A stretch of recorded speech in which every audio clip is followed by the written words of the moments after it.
Good morning. Have you come for the interview? What's your name? Kadir. Okay. You just take your seat. I'll call you. And he also goes on to add that they were not, that is the DMK. कैसे हूँ मैं?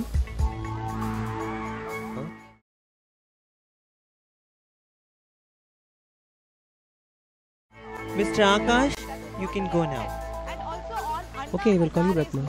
he said he supports those kind of movements that are... Good morning, sir. I'm Akash from New Delhi.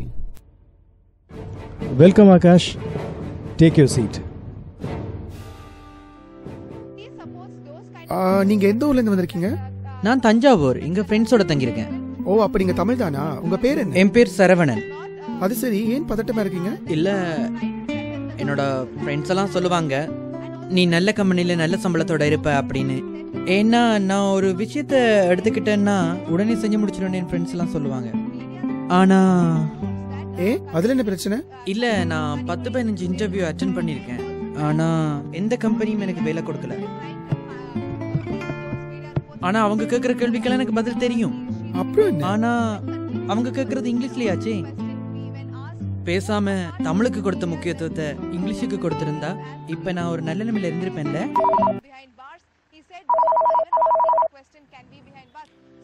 Hello, good morning. Snow Detergent Company, how can I help you? Yeah, we will provide you some samples, sir. Oh, not today, sir. Today we are busy quiet. Yeah, we are recruiting some manager for our sales team. Okay, sir. Okay, thank you. I'm Kavya here. Have a nice day. Nice talking to you.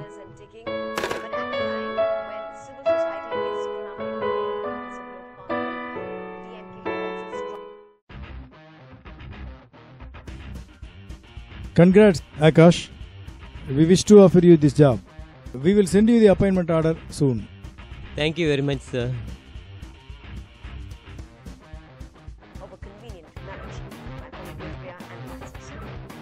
Ma'am, I got selected. Congrats. We'll see you soon. Thank you. Next, Saravanan. Okay. Kadir, you can go. Lone opposition comes at a time when none expected it. In fact, the 7-year tie remained intact even during seat sharing. Yes, come in.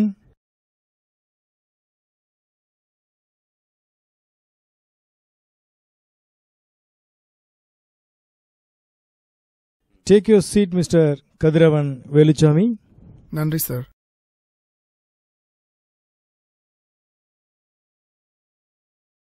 I've gone through your documents which you sent me through email. You've done MBA. Good. You got experience too.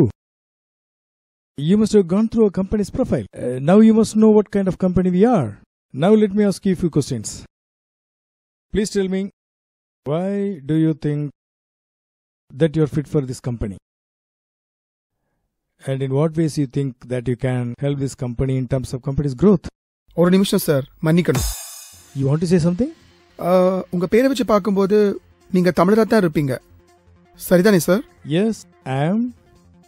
Sir, நீங்களும் தமிழ, நானும் தமிழ. நமக்குள்ள எதுக்கு sir English? நாம தமிழ்லே பேசலாமே, இன்னும் இயல்பா இருக்கும். What are you talking, Kadir? This is business.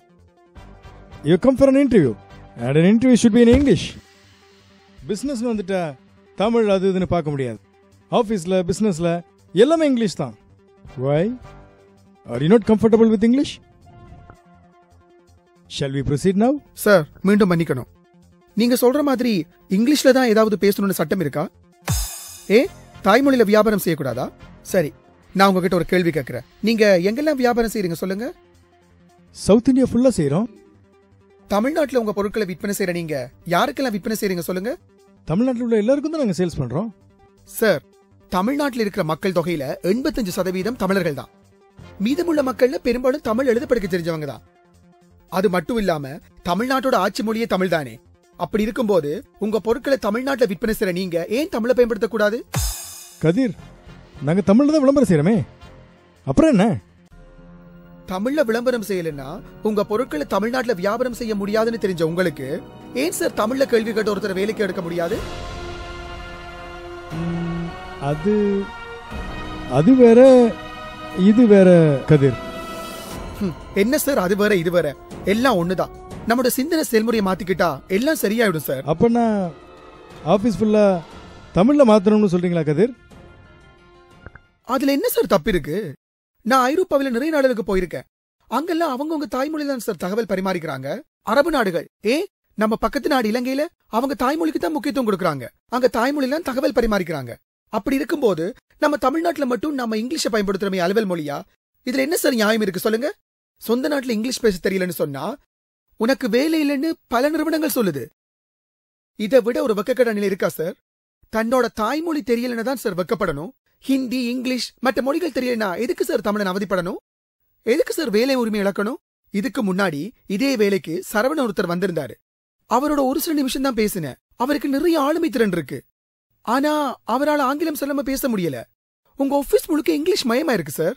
அவர் உடனே திரும்பி போயிட்டாரு. உங்க ஆபீஸ் பேர் பலக, உங்க பேர் பலக, வரவேற்பற இப்படி எல்லாமே இங்கிலீஷ் தான். உங்க ஆபீஸ் எல்லாமே இங்கிலீஷ் மயம்தான். உங்க வரவேற்பு இருக்கிற பெண்ண பாருங்க, அவங்க ஒரு வார்த்தை கூட தமிழ்ல பேசல. இதெல்லாம் தமிழ் இருக்க கூடாதுன்னு யார் உங்களுக்கு சொன்னது? சொந்த மொழியை பயன்படுத்த கூடாதுன்னு யார் உங்களுக்கு சொன்னது? சொந்த மொழியை பயன்படுத்தாத எந்த சமூகமும் முன்னேறினதா வரலாறே கிடையாது சார். அந்நிய மொழிகளை பயன்படுத்தினா அந்நியனுக்கு தான் அடிமைப்பட்டு இருக்கணும். வெள்ளக்காரனை மட்டும் துரத்தி விட்டுட்டு அவனோட மொழிக்கு மட்டும் நம்ம அடிமைப்பட்டு இருக்கலாமா சார்? கதிர், நீங்க சொல்றதெல்லாம் உண்மைதான். நாங்க பல ஸ்டேட்ஸ்ல பிசினஸ் பண்றோம். அங்கெல்லாம் என்ன பண்றது? அதனாலதான் இங்கிலீஷ் யூஸ் பண்றோம். அதனாலதான் சார் சொல்றேன், நீங்க எந்த மாநிலத்துல வியாபாரம் செய்றீங்களோ அந்த மாநிலத்துல அந்த மாநில மொழியை அலுவல் மொழியா பயன்படுத்துங்க. அப்படி நீங்க செஞ்சீங்கன்னா அந்த மாநில மொழி பேசுற மக்களுக்கும் வேலை வாய்ப்பு கிடைக்கும். ஒருவேளை உங்களுக்கு அந்த மாநில மொழி தெரியலன்னா அப்ப நீங்க இங்கிலீஷை யூஸ் பண்ணிக்கலாம். அதுல ஒன்றும் தப்பில்ல. அதை விட்டுட்டு நம்ம சொந்த நாட்டுல நம்ம தாய்மொழியை பயன்படுத்தாம இங்கிலீஷை பயன்படுத்துறதுல என்ன சார் பயன் இருக்கும்? நீங்களே சொல்லுங்க. எனக்கும் இங்கிலீஷ் தெரியும். ஆனா நான் எப்போதுமே தமிழர்கிட்ட இங்கிலீஷ் பேசுறது இல்ல. தமிழ் தெரியாத பிற மாநில வெளிநாட்டு மக்களோட மட்டும்தான் நான் இங்கிலீஷ்ல பேசுவேன். இதே போலதான் ஒவ்வொரு மனிதனும் எந்த இடத்திலையும் தன்னுடைய தாய்மொழியை தான் பயன்படுத்தணுங்கிறத நம்ம விரும்பணும். கதிர், நீங்க சொல்றதெல்லாம் பிராக்டிகலா பாசிபிள் தானே? சாத்தியம் தான் சார். நமக்கு தமிழீழம் ஒரு நாடு இருந்தது. அங்கிருந்த தமிழ் போராளிங்க அவங்களோட ராணுவத்தையே தமிழ் மொழி தான் சார் வழிநடத்தினாங்க. அவங்க ராணுவ கோப்புகள், ரகசியங்கள், ஆவணங்கள் எல்லாத்தையுமே தாய்மொழி தான் சார் வச்சிருந்தாங்க. அது மட்டும் இல்லாம அவங்க நீதித்துறை, வங்கித்துறை இப்படி 27 துறைகள்ல அவங்க தாய்மொழியை மட்டும்தான் சார் பயன்படுத்தினாங்க. அதான் அவங்கள அவ்வளவு எளிதா எதிரி படைகளால வீழ்த்த முடியல சார். நம்ம தாய்மொழிய எல்லா நிர்வாகத்திலையும் நம்ம தடையில்லாம பயன்படுத்தலாம் சார். சில நாட்கள்ல அது பழகிடும். அதனால தமிழ் தெரிஞ்சவங்களுக்கு வேலை கிடைக்கும். பிற மொழியாளர்கள் வேலைக்கு வந்தா அவங்கள தமிழ் படிக்க சொல்லுங்க. இப்படி செய்யறதுனால தமிழும் வாழும், தமிழர்களும் வாழுவாங்க. இது நம் மொழி. நம்ம மொழியோட உரிமையை நாம ஒரு நாளும் விட்டு கொடுக்க கூடாது சார். சரி சார், என் மனசுல பட்டதை நான் சொல்லிட்டேன். அதுக்கப்புறம் எனக்கு வேலை கொடுக்கறதும் கொடுக்காததும் உங்க விருப்பம். கதிர், நீங்க உண்மையா தான் சொல்லியிருக்கீங்க. நீங்க சொன்ன இந்த விஷயத்த எல்லாருமே சிந்திக்கணும்னு நானும் ஆசைப்படுறேன். நானும் தமிழன் தான். ஆனா என்னோட தமிழ் உணர்வை எப்படி வெளிப்படுத்துறதுன்னு தான் தெரியல. நீங்க சொன்னதுக்கு அப்புறம் தான் தெரியுது நாம தமிழை எவ்வளவு கம்மியா பயன்படுத்துறோம்னு. ஓகே, இனிமே நான் முடிஞ்ச அளவுக்கு தமிழையே பயன்படுத்த பார்க்குறேன். சரி, நமக்குள்ள இனி இங்கிலீஷ் எதுக்கு? தமிழ்லேயே பேசுவோம். நான் உங்கள்கிட்ட தமிழ்லேயே கேள்வி கேட்குறேன். அது மட்டும் இல்லாமல் நம்ம ஆஃபீஸில் இனி முடிஞ்ச அளவுக்கு எல்லா தகவலையுமே தமிழ்லேயே வைக்கிறேன்.